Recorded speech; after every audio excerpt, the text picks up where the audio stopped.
اچھا ایک کاشف بھائی، کچھ ایسے حصے بھی ہیں گفتگو کے، میں چاہوں گا کہ آپ کی موجودگی میں فائدہ اٹھائیں.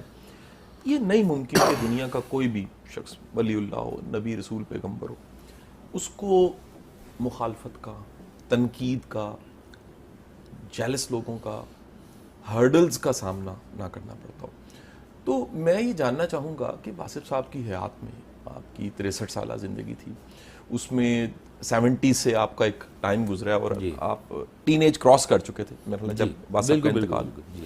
تو آپ نے یا پھر جو سینئرز تھے انہوں نے کیا دیکھا؟ ایسے کیسے ہو سکتا ہے کہ ہمیں ہرڈلز نہ ہوں، چیلنج نہ ہوں، اور وہ چیلنجز حاسدین، مخالفین، ان کا سامنا، کیونکہ نامبر ہو چکے تھے واصف. یہ بھی ایک بڑا مت ہے. کل پرسوں مجھ سے کوئی بات کر رہا تھا کہ جی نہیں واصف جانے کے بعد، میں کہا جانے کے بعد بہت بڑا ہے سارا کچھ، لیکن یہ نہ سمجھیے کہ واصف صاحب کو زندگی میں کوئی نہیں جانتا تھا. اپنے وقت کے سارے جو بڑے بڑے برینز تھے وہ واصف صاحب کو جانتے تھے، رائٹ لیفٹ دونوں لوگ جانتے تھے، پاورفل لوگ بھی جانتے تھے. ارشاد عارف صاحب مجھے ملے تھے جی ایک پروگرام میں، تو انہوں نے کہا کہ جی اوائل واصف کا بھی چل رہا تھا نام، یہ لاہور انگلش کالج کی بات ہے. کہتے ہیں میرے ساتھ ایک وہ تھے وکیل صاحب تھے، انہوں نے کہا کہ چلو یار آج واصف صاحب سے مل کے آئیں.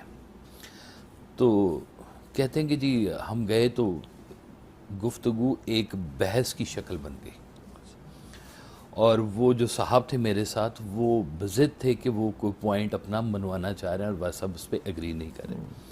تو آپ نے کہا کہ آپ مجھے نا دلیل سے کنونس نہ کریں، اخلاق سے کنونس کر لیں. آہا کیا بات ہے. دلیل سے ہوں گے نہیں، بالکل اخلاق سے ہو سکتے ہیں. تو یہ نہیں ہے کہ آپ کو کبھی تنقید کا سامنا نہیں کرنا پڑا یا تنقید نہیں رہی، بے بہا رہی ہے، لیکن بڑے لوگوں کو جو تنقید کا سامنا جب کرنا پڑتا ہے نا، وہ اور بڑے ہو جاتے ہیں اور نکھر کے سامنے آ جاتے ہیں، کیونکہ وہ کچھ اور بات لے کے بیٹھے ہوتے ہیں. ورنہ اب دیکھیں اس دور میں محترم اشفاق صاحب، حنیف رحمت صاحب، اجاز بٹالوی صاحب، ڈاکٹر انور سجاد، مرزا ادیب، منو بھائی، کن کن کے نام لوں میں، آپ سب جانتے ہی ہیں. آپ کو لگتا ہے کہ یہ لوگ کسی کو مان سکتے تھے اپنے سے بڑا؟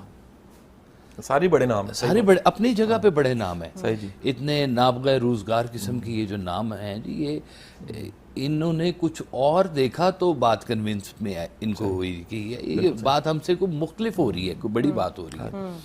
اختلاف میں آئے، اور یہ ہر ماننے والا پہلے اختلاف میں ہوتا ضرور ہے، ہر ماننے والا. وہ جب اپنے کرٹیسزم کو جب دل کی سطح کے اوپر وہ کنونس کر جاتا ہے نا کہ یہ میرا کرٹیسزم غلط ہے، یہ بات کچھ اور ہے، صحیح، پھر وہ بنتا ہے تابع، یا وہ